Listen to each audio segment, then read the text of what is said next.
காந்தி எடுத்தால் யார் கேட்கணும்? அந்த காந்தி எந்த மதத்துக்காரர் அவர்கள் கேட்டிருக்கணும், எந்த சமுதாயம் அவர்கள் கேட்டிருக்கணும். கேட்டார்களா? நாங்க என்ன பண்றோம்? அதை போட்டு இந்த மாதிரி வேற வெளிநாட்டு ட்ரெஸ் போட்டு கல்யாணத்துக்கு வந்த கல்யாணம் பண்ணி வைக்க மாட்டோம், அஜர்த்து பார்த்தே வர மாட்டோம். யார் சொல்றா? குர்ஆனை மொழிபெயர்த்த ஒரு மார்க்க அறிஞர் மார்க்கப்படி இது தப்புன்னு தெரிஞ்சியும் வெள்ளக்காரனை வெறுக்கிறதுக்காக சொன்னார். மார்க்கப்படி இப்படி தவறுது, கதர் போட்டாதான் கல்யாணம் பண்ண ரைட்டான பாலிசி. அது மார்க்கப்படி சரியா? மார்க்கப்படி சரியில்லை. அவருக்கு தெரியும், மார்க்க அறிஞர், குர்ஆனை தமிழில் மொழிபெயர்த்த மார்க்க அறிஞர். அப்படிப்பட்ட ஒரு வாயிலிருந்து என்ன வருதுன்னு கேட்டா, கதர் போடாட்டி கல்யாணத்துக்கு வர மாட்டோம். அப்ப முஸ்லீம் அனைவரும் கதர் போடணும், அது மத கடமைன்னு ஆக்குனாங்களே. இதெல்லாம் தப்பு. ஒருவேளை அதுக்கு தான் இல்ல பனிஷ்மெண்ட் கொடுக்கறானோ? இவங்களோட ஏன்டா ஓவரா போய்கிட்டு, அவன் வெள்ளக்காரன் கிராப் வைக்காத, பேண்ட் போடாத, இங்கிலீஷ் படிக்காதன்னு சொல்லி ஓவரா எக்ஸ்ட்ரீமா போய் மார்க்கத்தை வளைச்ச காரணத்தினாலதான் அல்லாஹ் சோதிக்கிறானோ. அடுத்தவனுக்கு இல்லாத உனக்கு என்னடா? எல்லாரும் அனுபவிக்கிற விஷயத்தை நீ மட்டும் போய் சாவுற? எல்லாரும் போய் உசுர கொடுக்கட்டும், எல்லாரும் போய் சாவட்டும், நீ ஏன் போய் செத்துக்கிட்டு இருக்கிற என்று அல்லாஹ் நம்மளை பனிஷ்மெண்ட் கொடுத்து தள்ளுறான தெரியவில்லை.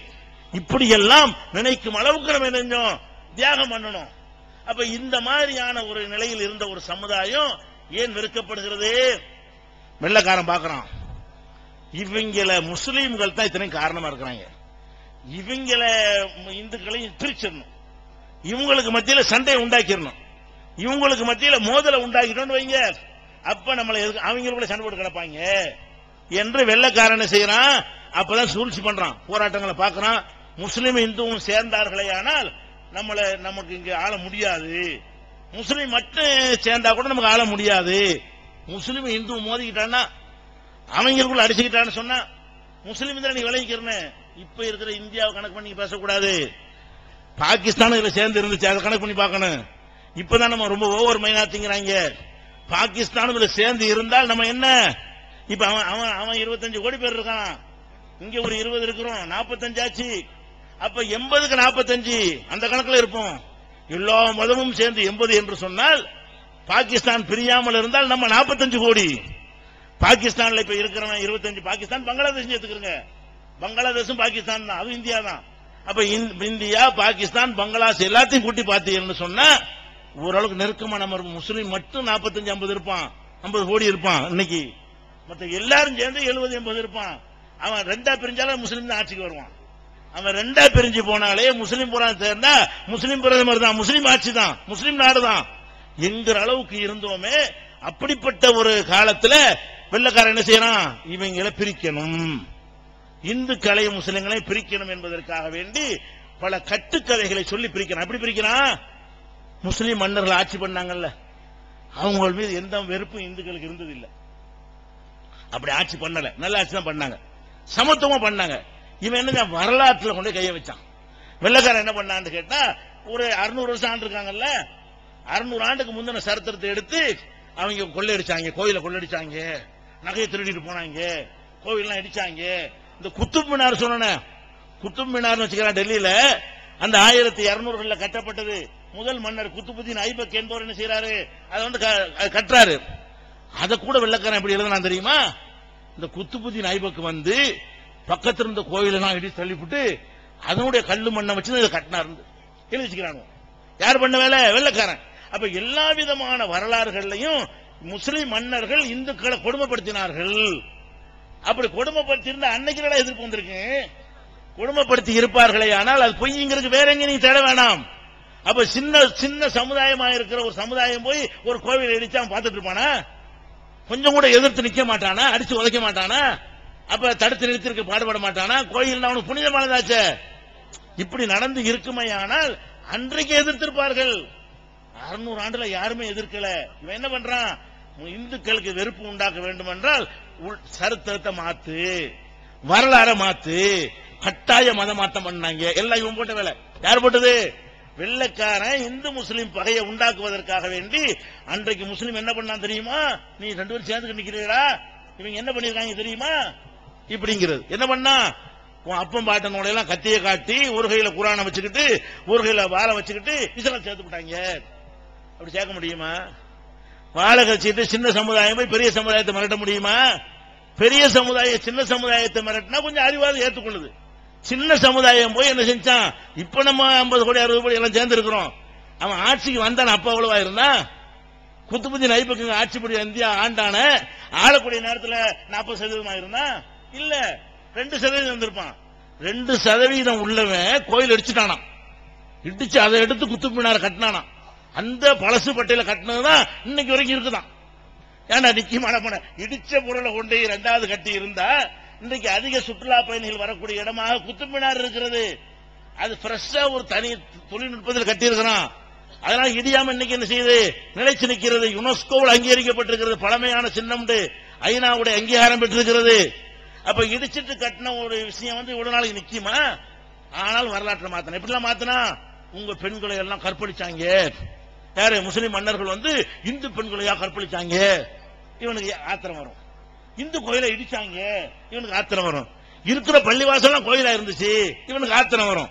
இப்படியாக நம்முடைய முன்னோர்கள் 600 ஆண்டு காலம் மத சகிப்புத்தன்மையோடு ஆட்சி பண்ண. எப்படி சகிப்புத்தன்மை?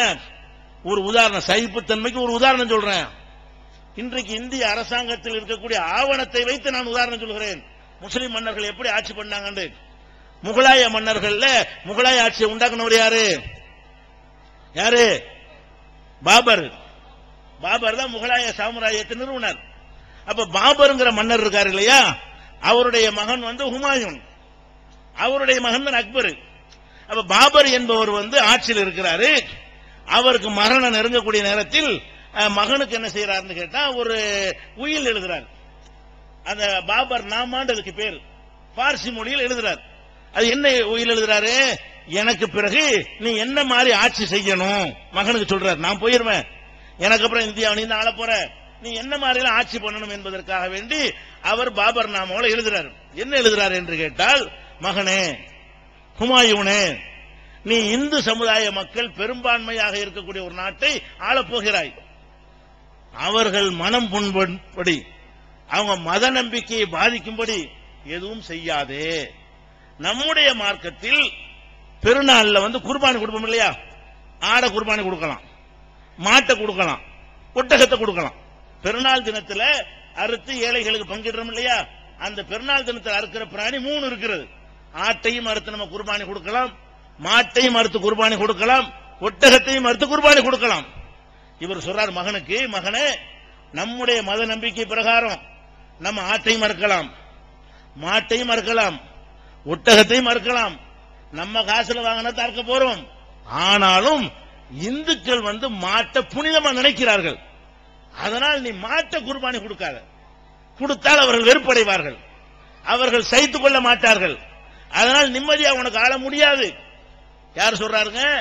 பாபர். அவர் தான் பாபர் கோயில் அடிச்சாராம். வரலாற்று திருப்பன் அயோக்கியர்கள் எப்படி பேசுறான். பாபர் மசூதி, பாபர் கோயில் அடிச்சு பிள்ளையாசல் கட்டினாராம். அட மாட்டை திங்காருன்னு சொன்ன ஒரு மனுஷன் கோயில் அடிச்சிருப்பான். எங்க காசை போட்டு எங்க வீட்டு பொருளை வாங்கி எங்க பண்டிகைகளை அறுக்கிறதுக்கு பயந்த ஒரு ஆளு, இந்துக்களுடைய ஆதரவை இழந்துடக்கூடாது என்று நினைத்த ஒரு மனிதன் கோயில் அடிச்சிருப்பானா? இடிச்சிருக்க மாட்டான். தேவையில்லை அவனுக்கு. அவன் ஆள வந்திருக்கான், பிரச்சனையை வச்சுட்டு ஆள மாட்டான். எல்லாரும் எதிர்ப்பு அருவாகத்தை தூக்கிட்டு வந்தானா இப்படி ஆட்சி பண்ணுவது? சந்தோஷமா ஆட்சி பண்ணணும், நிம்மதியா ஆட்சி பண்ணணும், நிம்மதியா அனுபவிக்கணும். அப்ப இந்த பாபர் நாமா என்று எழுதின உயில் நம்ம இந்திய அரசாங்கத்தினுடைய தொல்பொருள் இலாக்காவில் பாதுகாக்கப்பட்டு டெல்லி மியூசியத்தில் போய் பாருங்க, இருக்குது. எங்க இருக்குது இந்த ஆதாரம்? இந்திய அரசாங்கத்தின் கையில் இருக்கிறது. நீங்க வேண்டாலும் போய் பார்க்கலாம். பாபர் நாமா பார்சி மொழி தெரிஞ்சா அந்த பாபருடைய உயிலை நீங்கள் படிக்கலாம். இது இருக்கிறது. அப்ப இதெல்லாம் கட்டுக்கதை கிடையாது, மேடைக்கு சொல்லக்கூடிய பேச்சு கிடையாது. அப்ப முஸ்லிம் மன்னர்கள் என்னவா நடந்திருக்கான்? இவ்வளவு சகிப்புத்தன்மை நடந்திருக்கிறான். வெள்ளக்காரன் எப்படி கட்டுறாங்க அதைய? கோவில் அடிச்சு பள்ளியாசல் கட்டினான். அந்த கொளுத்தி போட்டுதான் நீங்க நடந்துகிட்டு இருக்கிறது. அவன் கொளுத்தி போட்ட வேலை அன்றையில இருந்து ஆரம்பிச்சு முத்தி போனது, முருகி போனது. பள்ளி வாசலை இடிக்கிற கூட நீ படிப்பிட்டாங்க. மதுராவில் உள்ள பள்ளிவாசல் கிருஷ்ணருடைய கோயில் அடிச்சுட்டு கட்டினது. அப்படி காசியில உள்ள பள்ளிவாசல் கோயில் அடிச்சு கட்டினது. 3000 பள்ளிவாசல் அப்படி வச்சுட்டாங்க. யாருங்க? 2% இருக்கிறவன். அன்னைக்கு 2% வெளிநாட்டுல இருந்து வந்தான் பாருங்க முஸ்லிம். அவன் 3000 பேர் 10,000 பேர் இருக்கிற இடத்துல 2 பேர் கோயில் அடிச்சு விட்டானா, பள்ளியாசல் கட்டானா. இப்படி காதல பூ சுத்தினாங்க. அவன் நம்பினான். வெள்ளக்கார நோக்கம் என்ன?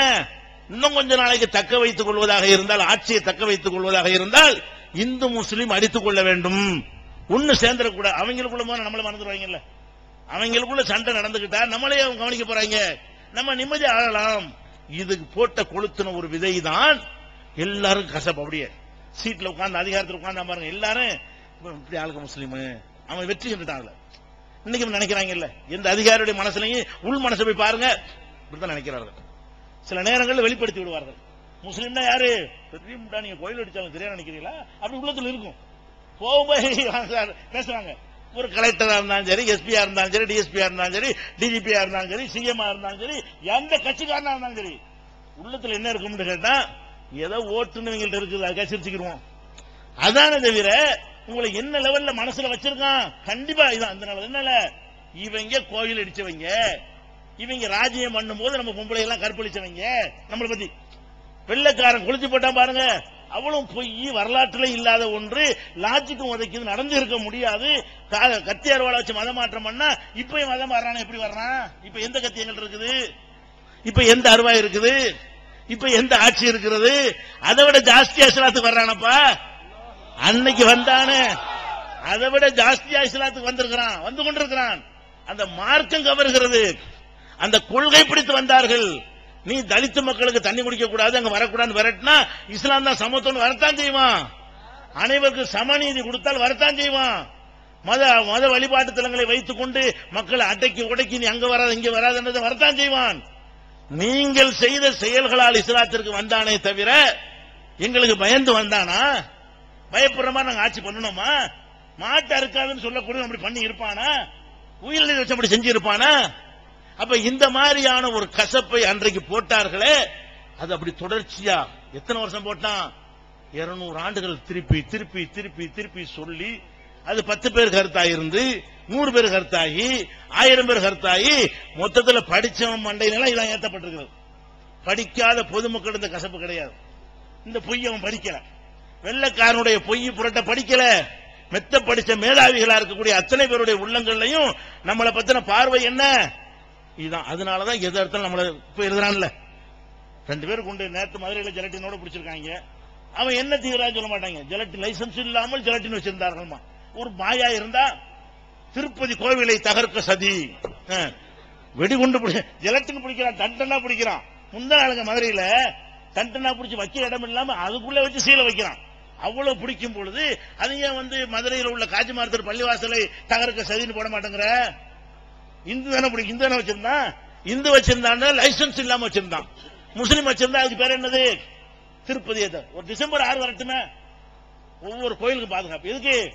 எந்த கோயில் அங்க கொண்டு வச்சு இப்ப நடந்திருக்கடா? நீங்க தான் போய் கோயில் பள்ளியாசல் அடிச்சீங்களா? நான் போய் கோயில் அடிச்சு மங்கியாச்சு. எதை வெறி பிடிச்ச சில பேர் சில தனிநபர்கள் தாக்கியிருப்பான். அப்படி நடந்திருக்குமே தவிர ஒட்டுமொத்தமா தீவிரவாதிகள் சதி, பள்ளிவாசல் கோயிலுக்கு சதி, அதுல முடைய போறாங்க, திருப்பதி கொடை ஊர்வலத்தில் போகிறார்கள், அதுல பூந்து விட்டார்கள், அப்படி இப்படிலாம் போடுறாங்க. சபரிமலை பக்தர்களை தாக்குவதற்கு திட்டமா? அவங்களுக்குள்ள எவனாவது ஒரு சின்ன ஒரு டப்பா வச்சிருந்தான்னு வைங்களேன், முடிஞ்சு வச்சுக்காத. என்னது? சபரிமலை ஐயப்ப பக்தர்களை தாக்க திட்டம். கேரள